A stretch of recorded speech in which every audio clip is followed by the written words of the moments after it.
अस्सलाम वालेकुम पख्तून डिजिटल सरा ज़ैन तاسو होस्ट मशाल खान د जंग یو ماحول شروع دی ایران او اسرائیل کې جنگي کاروایانو شدت اختیار کړی دی ډونلډ ټرمپ وایي چې ایران اوس معاهده کول غواړي خو اوس وخت تیر دی او دا هم وایي چې امریکا ایران کې په غټې پیمانې باندې جنگي کاروایانې روانې ساتل غواړي چې د ایرانی حکومت د طرفه کومې خطرې لا حق دي چې دا ختم شي. دا خطرې د څه دي؟ ایران امریکای سره مذاکراتو نه انکار کړی دی افغانستان او پاکستان ترمنځ چې کومه کشیدګي برقرار ده او غضب للحق چې کوم اپریشن دغه هم روان دي. د جنگ باضابطه اعلان خو نه دی شوی خو چې کوم وګورو فضایي کاروایانې سرحدي جړپونه او سخت بیانات د دې خبرې ثبوت دي. نو آیا اوس د یو غټ جنگ راتلو خطر شته یا دا کومې کاروایانې چې روانې دي دا اسې یو محدود وخت لپاره دي؟ په دې ټولو خبرو اترو دپاره موږ سره سینیئر جرنالست او انالیست ظاهر شاه شیرازي صاحب موجود دي. شیرازي صاحب ویلکم. السلام علیکم. جی ماشاءالله. شیرازي صاحب ټول ناول خو ایران او امریکای ترمنځ چې کوم کشیدګي روانه ده یو جنگ شکل اختیار کړ دی. آیا سفارتي لارې اوس هم کولاوي دي یا نه چې ایران کوم نقصان کړی دی نو هغوی به د دې بھرپور جواب ورکوي؟ ډېر مننه. ماشاءالله اول خو کشیدګي نه ده بلکې دا د امریکې او د اسرائیل د یو آزاد ریاست خلاف جبر او اګریشن دی بلکې د ټولو دا ټایم کې چې کوم پروتوکول دي د دنیاوي پروتوکولز دي او د یونایټډ نیشنز پروتوکول دي او که د دوه ملکونو خپل منځ کې لکه څه پروتوکول دي په دې ماډرن او په دې جدید دور کې د ژوند تیرولو د هغې ټولو خلاف ورزي ده. بلکې یو لحاظ سره تاسو ګورئ دا ټایم کې امریکا وایي که نه چې صرف د ځان نه علاوه څوک بدماش نه ګڼي او د هغه څه خوښه ده چې هغه کوي. خو دا ټایم کې که وګورئ تاسو د امریکې خپل دننه هم دا آوازونه راچوتېږي چې دا هر څه کېږي د اسرائیل په ایما باندې. نو لکه ډونلډ ټرمپ چې کومه ناره وه چې امن او امریکا فرست، نو هغه امریکا فرست نه ده، هغه بلکې اسرائیل فرست دی. او هغه زاینس لابي چې کومه ده هغه دومره انفلوئنشل ده چې صرف دا نه د جیفري ایپسټن د ټول اپیسوډ نه پس خو هر څه کلیر شو چې دا ټایم کې په دنیا کې صرف زاینس لابي روت چایلډ او چباد فیملی چې کومه ده نو هغه دا ټول دنیا چلی، د ټول بینکینګ نظام چلی. ایون تاسو وګورئ چې د بلیک میلینګ د فیکټر ته وګورئ اوس خلک نن سبا دا وایي ډېر د امریکن په خپله چې کوم پالیسی میکرز دي کوم فارمر د سی آی ای لکه مشران دي هغوی دا وایي چې لکه د ډونلډ ټرمپ عمره غایب دماغ او بغیر د دماغ صدر اوسه پورې په امریکا کې نه دی تیر شوی چې په د نورو رستنی چې کوم د امریکې صدرانو په هغې باندې نتنیاهو ډېر ایفرټ کړی او ډېر کوشش کړی خو یا کېدای شي هغوی بلیک میل کولی نه شو یا هغوی کوئرس کولی نه شو یا کنوینس کولی نه شو. نو مطلب دا ده چې ټرمپ د هغه ټریپ کې راغلی دی. اوس ټرمپ لګیا دی امریکا په هغه جنگ کې واچوله چې کوم د اسرائیل جنگ دی، حالانکه نه ایران سره داسې خطرناک سیز ته چې امریکې ته ترې خطرې او نه هغه اټم بم جوړ کړی دی او نه یې جوړوي. بل خبره دا چې هغه د انټرنیشنل اټامیک انرژي او د انټرنیشنل ان پی ټي پروتوکول هغه سیګنیټري دی او هغه جایز دی چې هغه لکه نیوکلیر چې کوم میټیریل دی هغه د خپل انرژي دپاره د خپل غیر جنگي مقاصد دپاره هغه د هغې لکه انریچمنټ کولی شي او هغه استعمالولی شي. هغه باقاعده د یو ادارې ان پی ټي لاندې هغه ته دا اجازت دی. بل اسرائیل څوک دی او امریکا څوک دا چې د هغه نه لکه تپوس کوي چې ته څه به کوې او څه به نه کوې. دا لکه دا وخت کې دنیا یو لحاظ طرف ته روانه ده،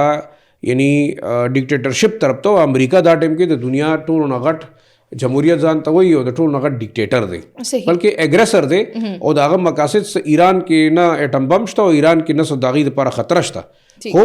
بس یو بهانه ده او د هغې بهانې نه پس لکه په ایران کې رژیم چینج راوستل دي. ولې چې د دې آلریډي مخکې نه وګورئ په سیریا کې، په لیبیا کې، په ایجپټ کې، په عراق کې دا اوه ملکونه دي مخکینی 5 کال. دا خو د سی آی ای فارمر ډایرکټر هغه ویل چې موږ ته وینا شوې ده چې دا اوه ملکونه به تاسو رژیم چینج دلته راولئ. شیرازي صاحب اوس رژیم چینج به راشي اسانه ده دومره؟ اوس زما په خیال کې دا د امریکې خوب دی. تاسو ګورئ چې کوم طریقې سره آیت الله خامنه‌ای چې کوم دی خپل ځان قربان کو، خپل بچی قربان کړ. زه خو دا ګڼم لکه مسلکی اختلاف به د خلکو خپل ځای باندې، خو دا ټایم کې په اسلامي دنیا کې واحد یو داسې مسلمانو او داسې لکه مونږ وایو چې آل رسولو چې هغه یو ټایرنټ ته یو جابر حکمران ته ودرېدو، شهادت د خپل بچو او خپل هم ورکو. نو زه خو دا ګڼم چې دا بیا همغه د کربلا یاد تازه شو چې یو ظالم راځي د هغه خلاف یو مطلب کمزور ودرېدو د هغه ظلم مخې ته سر ټیټ نه کړو دا په هسټري کې لیکل کېږي ګورې چې کم قرباني دا ټایم کې ایران ورکړه او ګورې هغه هم تاسو ګورئ هم په دوکه باندې تاسو د خبرو اترو سره د عمان چې کوم دی وفد تللی و امریکې ته هغه دا خلکو ته ویل چې یاره اوس هر څه کلیر دي او زر بریک تھرو کېږي او هغه دوران تاسو په هغې حمله وکړه ریزن دا و چې هغه خپل یو میټینګ له راغونډو تاسو لکه په دوکه باندې لکه دا خلک ووجل دا هغه ټاپ کمانډ اوستنن سبا لکه دنیا ته دا وی چې موږ ټول نو څه کمال تاسو کو یعنی مطلب د دنیا 200 جازونه دومره غټ اسلحه او د دنیا ټول سازو سامان او دا ګوره د امریکای او د اسرائیل نه دا ټیم کې دا یو لحاظ سره وګورم نو ایډیالوژیکل جنگ شو دغه تاسو ګوري رو برتانیا شامل شو استرالیا شامل شو فرانس شامل شو نو دا خو ماغه فراډ دی خو ما خبر ده چې تاسو د صهیونیانو او د زاینس یهودیانو چې په ټریپ کې راځي نو دا رنګ حال وي زه ګڼم چې امریکا دا ټیپ کې په داسې جنگ کې ګیره شوه ټول دنیا وي د هغې خپل پالیسي میکرز وي چې د اسرائیل جنگ کې موږ ځان واچولو د دې به موږ ډېر زیات نقصان او ایران خو ډېر کلیر وي او موږ ځان له قبرونه کرلي دي او داسې ګورې د هغې سپریم لیډر چې څنګه قرباني ورکړه مرګ نه یریږي امریکا د خپل فوجیانو د مرګ نه دونه یریږي بلکې د خپل مرګ نه یریږي اوس ټرمپ صاحب وایي چې زه که چا مړ کړم زه به ایران ټول نیستو نابود کړم لکه هغه په دې یرم کې دی چې دی مړ کېدی شي لکه دا د ژوند خوف دی نو د ایمان طاقت لرونکي خلک چې کوم دي نه یریږي بله خبره ده ریئلسټک سوچ به وکړو چې خامنه‌ای صاحب په فروری 28 باندې شهید شو د هغې نه پس تاسو وګورئ مک رنګ ریلنټلس د هغې ریزالو دی د دې خو دا خیال و چې دوی به موږ دا رژیم چې کوم ټاپ خلک دي دا به الیمینیټ کو خلک به بغاوت وکړي خلک ولاړ دي او دا به یو ډېر لوی لکه د امریکې دپاره یو قبرستان جوړیږي د دې فوجیانو دپاره تاسو وکتل په یو ای کې جاسونه وغورځېدل په ففت فلیټ یې وله تباه کو دې نه علاوه په ریاض کې د امریکې امبیسي وسوځېده دغه رنګ تاسو په تل ابیب کې وګورئ په حیفا کې وګورئ په اکوپاید ویسٹ بینک کې وګورئ چې د اسرائیل چې کوم دی نو سمه تباهي شوې ده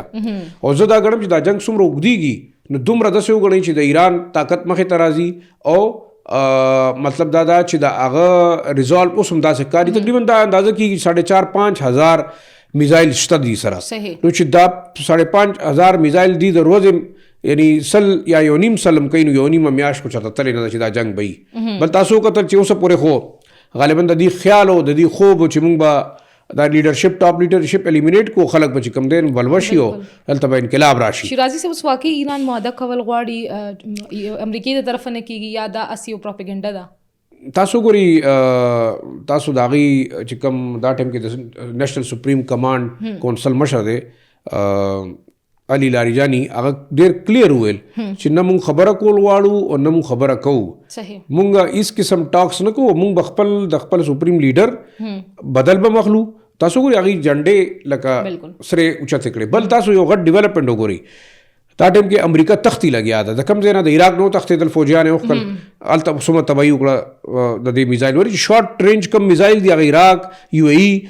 ورسره قطر ورسره بحرین دا خو ډېر شارټ رینج خو ډېر زیات دي دا خو د ورځې 400 میزایلز او ډرونز دي جوړولی شي لانګ رینج چې کوم خیبر شو یا د دې نه علاوه چې کوم نور داسې سوپر سونیک چې کوم دي میزایلز دي هایپرسونیک هغه زما په خیال د اسرائیل بې بنیاد وکړو او زه دا خدشه ده چې دوی ونه تښتي بل ګورئ چې رپورټس خو دلته هم راځي چې هلته هم ټاپ موسټ خلک مړه دي د نیتنیاهو باره کې مو چې هم ټارګېټ شوی دی د هغه چې کوم فوجي ایډوایزر دی هم ټارګېټ شوی دی نو ظاهره خبره چې تاسو څوک وژنئ نه تاسو وژنئ ګورئ دا خو لکه تاسو ګورئ جنګ کې خو پروپیګنډم وي جنګ کې مطلب دا چې داسې قسم لکه یعنی دعوې کېږي او دا دعوه د راغلی ده د IRGC طرف نه چې کوم ایرانین ریولوشنری ګارډ دي نو دعوې ته به ګورو خو واقعي چې کله نه دا دعوه راغلی د هغې نه پس نیتنیاهو صاحب نه ښکاره شوی نه دی یا خو به چېرته بنکر کړي ولې چې ژوند خو ډېر ضروري دی نو خبره دا ده ګورئ جي اصل کې تاسو دا وګورئ چې ټوله دنیا یو طرف ته ده او بدقسمتي زموږ ټول د اسلامي ملکونو هم ده چې ارد ګرد هغه لکه په د ایران د حملې خو مذمت کوي خو په ایران باندې د حملې مذمت نه کېږي نو دا داسې شوه چې نن ایران دی بیا به سبا یو بل ملک بیا به سبا یو بل ملک خدای مکه ٹھیک شیرازي صاحب اوس کوم وګورو نو یو غټ جنگ راتلو خطره شته دی یا دا چې کومې کاروایي روان دا څه وخت لپاره دي بیا به معادي وشي دا هر څه ګورې دا پریډکټ کول ډېره مشکله ده خو دا ټایم کې زه ګڼم چې سټیک هولډرز نور هم دي د ایران شکست مطلب دا دی چې چین ته به ډېر نقصاني رشیا ته به ډېر نقصاني 80% د ایران نه تیل اخلي په ارزان قیمت باندې چین بیا رشیا ده بیا مثال خبره داسې وګورئ چې دا ټایم کې یو ډیټرنس دی د یهودي او د زاینسټ لابۍ خلاف ایران کو ایران کولیپس کیږي او دلته هغه رژیم راځي چې کوم د امریکې سره لکه مطلب دا ده چې یعنی داسې رژیم راځي چې هغه د امریکې سره آن ون پیج خو د دې مطلب دا دی چې بیا به اسرائیل دلته راشي زموږ بارډر باندې به ناست دي بیا به د چین په بارډر ناست دي بیا به د سنټرل ایشین ریپبلکس په بارډر ناست دي افغانستان خو هم هغوی سره لګیا دی مرسته هم کوي او دا وګورئ زما په خیال کې تاسو به کېدای شي د افغانستان تپوس کوئ د افغانستان چې کوم کار وکړو چې د دې حملې نه مخکې زموږ په 500 چیک پوسټونو حمله وکړه چې پاکستان دی خوا انګیج کو د دې اخوا لکه څنګه چې مخکې موږ ایران سره سپورټ کړی هغه سپورټ هغه شان نشو کېدی ولې چې موږ په خپل ویسټرن بارډر باندې مصروف وو پاکستان اوس ایران سره ولاړ دی یا نه چې ډونالډ ټرمپ کوم خبره کړې وکړه چې افغانستان او پاکستان جنگ شروع شو چې زنه دي دوه ترمنځ اعظم او د خکې پاکستان نو آیا دا یو کلو ورکول ځکه چې بیا یې یو رسپس چې په ایران ګورئ لکه ایران یو ساورن ملک دی زموږ سولیډریټي ورسره زموږ بارډر باندې موږ بچرم نه غواړو چې دلته ایران ته شکست وشي او دلته موږ وایو چې د رضا پهلوي یا د امریکا نواز یو رژیم دلته راشي ولې چې خبرې شوي دي ورکی نو زما په خیال کې ګوري دا خبرې دیو کو نه دي خو دا ټیم کې سوپر پاور دی هغه یو خپل طاقت استعمالي لګیا دی هغه وایي چې زه هر څه تبا کوم هغه اوس هم وایي چې دا نه دی دنه غاټ په نور آپشنز استعمالوم نور آپشنز مطلب څه دی ولې نیوکلیر بم استعمالي خو زمونږ د پاره ایران کې د رژیم چینج چې کوم دی اب ډېر زیات خطرناک دي د بلوچستان حواله سره بیا زموږ د ویسټرن بارډر حواله سره بیا دلته بګوري چې انډیا آلریډي زموږ په یو بارډر دی په بل بارډر بدل تبل بیا یعنی ایران امریکا نواز چې کوم حکمران کینی د دې مطلب دا چې اسرائیل التم انفلوئنس شو بیا به د بلوچستان مسایل نور زیاتیږي بیا تاسو ګوري افغانستان مخکې نه هم لګیا د انډایرکټلی د را او د موساد په ټرانس کې دی پیسہ راځي سپورټ راځي اکوپمنٹ راځي بلکې خو تاسو وسلوال وکتل چې هغې خو پکې سو کال په سوشل میډیا باندې سټیټمنټونه ورکړي دي چې مونږه په ایران حمله کېږي نو مونږه به د ایران خلاف جنګیږو نو دا ټول مسایل داسې دي چې غالبا زه دا ګڼم چې نور نقصان به کېږي او که فرض کا جنگ اوږدیږي نو ګورئ بیا یاد ساتئ اوس ټول 11 ملکونو خو شامل شو عالمي جنگ نور څنګه وي صرف لکه د روس او د چین د هغې د خبرو حتی پورې کنډمنیشن کوي خو تاسو ګورئ بحرین شامل شو قطر شامل شو په هغې حمله وشوه سعودي عرب شامل شو دغه رنګ یو ای شامل شو نو دا تقریبا تاسو وګورئ دا تقریبا 12 ملکونه خو آلموسټ په دې جنګ کې انوالو شو صحیح ټیک اوس په دې چې کوم یو جنگ ماحول شروع دی نو علاقائی طاقتونه او عالمي ادارو ته دې ټایم کې څه کردار پکار دی زما په خیال کې عالمي ادارې خو مړې دي یونایټډ نیشنز یو ریډنډنټ اداره ده تاسو د هغې د یونایټډ نیشن جنرل سیکرټري یو سټیټمنټ وکړو چې تاسو خیال کوئ جنگ خو کوئ خو چې سویلین ته نه مړه نه شي نو لګیا دی اسرائیل خو بمباري په سویلینز کوي 180-85 ماشومان یې مړه کوي د سکول د دې جواب به څوک ورکوي بل دا چې د ایران په رهایشي علاقو کې لګیا دی بمباري کېږي نو لکه دا څه جسټیفیکیشن ده بل تاسو ګورئ د دنیا په تاریخ کې داسې نه دي شوي چې تاسو نان کامبیټنټ وژنئ لکه تاسو آیت الله خامنه‌ای د هغه سره چې کوم نور د سنټرل کمانډ خلک وو د IRGC خلکو هغه خلکو چې هغه ډایرکټ فایټینګ فورس نو دغه پلاس کې وسله نه هغه په جهاز کې نو ناستاسو دلته هم داسې وګڼئ چې عام خلک مړکل نو دا خو د UN چرته دی تاسو اوس پورې د چا تپوس کو د امریکې نه چې ته ولې په یو آزاد ملک باندې حمله کوې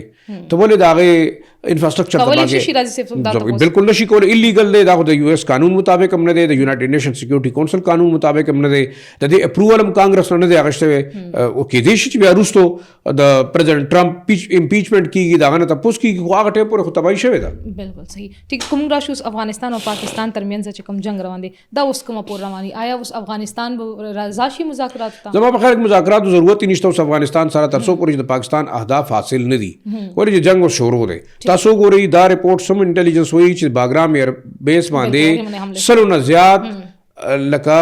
اسرائیلی هیرو ډرون الته ولاړو پاکستان برانه بمباری کړي تباه کړي د دې مطلب څه شو چې لکه افغان طالبان رژیم دلته موږ پسې اسرائیل او د موساد ایجنټان راوستي چې د بارډر نه دا خو موږ په دې مېری وجلته د ایران او د امریکای کانفلیکټ دلته انډیا افغانستان دا په موږ باندې کمباینډ حمله ونه کی زموږ دا بارډر هم وولټایل شو نو زما په خیال کې پاکستان له دا پکار دی چې د 300 پورې اهداف نه حاصل شوي هغه ترخګر چې د ټي ټي پی دی شپږ 9000 د بی ال ای دی تقریبا 3-4 هزار د بی آر ای دی تقریبا دومره وي بیا د ای ټی آی ایم دی یا ټي آی پی چې ورته موږ وایو چینی دهشتګرد یا ترخګر د هغې خلاف پکار دی چې چین کاروایي وکړي نو زه دا ګڼم چې څنګه موږ دا 31-32 چیک پوسټونه لکه کابو کړي دي چمن سره موږ 32 کیلومتر دننه تلیو دغه رنګ ماته ښکاري امپورټنټ بارډر دي هغه د باجوړ او د مومن چې دلته موږ هغه ځایونه نیوټرلایز کړو چې کوم ځایونه د خلک راننوتی شي او د هغې یو طریقه دا ده چې زموږ فوج ایډوانس شي په افغانستان کې او هغه ځای کې چیک پوسټونه وکړي چې کوم ځای نه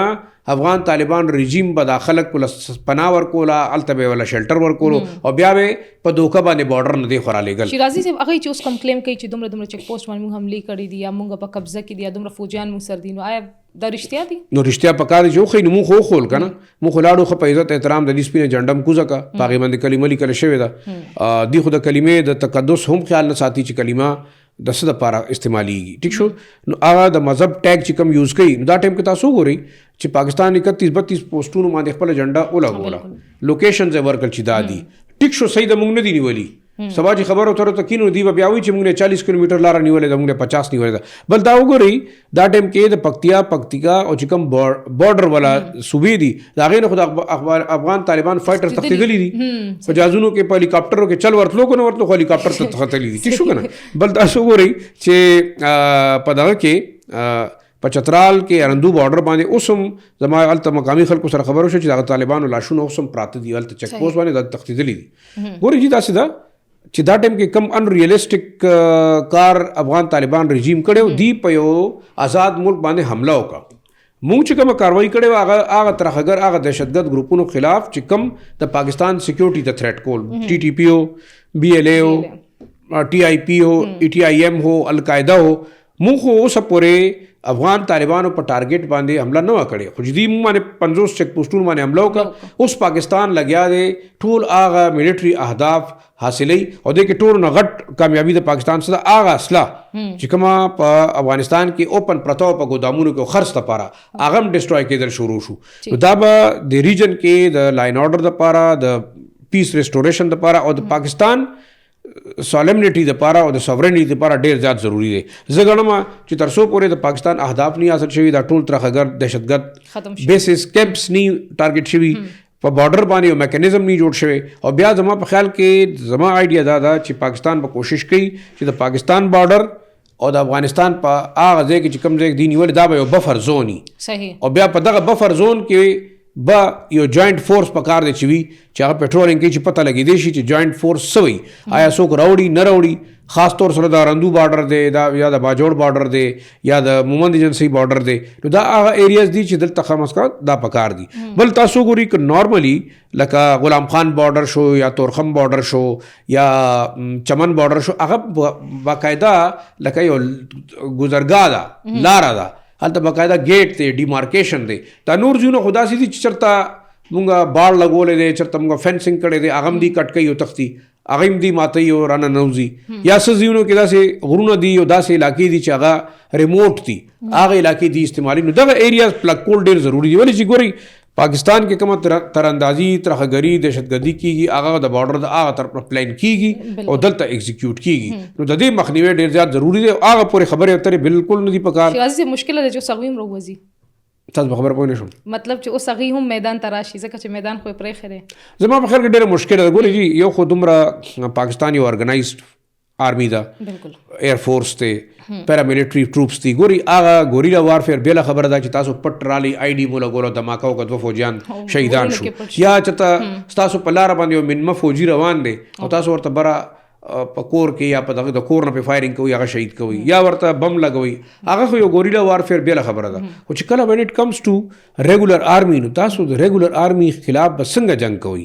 ټینک اپریټ کولی شي نه تاسو جهاز اپریټ کولی شي نه ایر فورس نشته نور څه داسې میکانیزم نشته نو په ټوپک باندې په آر پی جي باندې او په کلاشنکوف باندې خو لکه د فوج مقابله نه کیږي بالکل دوکه کېدی شي چې په دوکه باندې تاسو چا باندې اٹیک وکړي د امبوش وکړي یا هغه مړ کړي دا یو بل آپشن دی خو ادروایز لکه پراپر جنگ کول هغه د افغان طالبان رژیم د بس خبره نه ده. صحیح ډیره مننه شیرازي صاحب د وخت راکولو. زموږ د پودکاسټ ټایم هم ختم دی. خپل فیډبیک کمنټ سیکشن کې ضرور شریک کړئ. ته نیکسټ پروګرام پر اجازه غواړم. د الله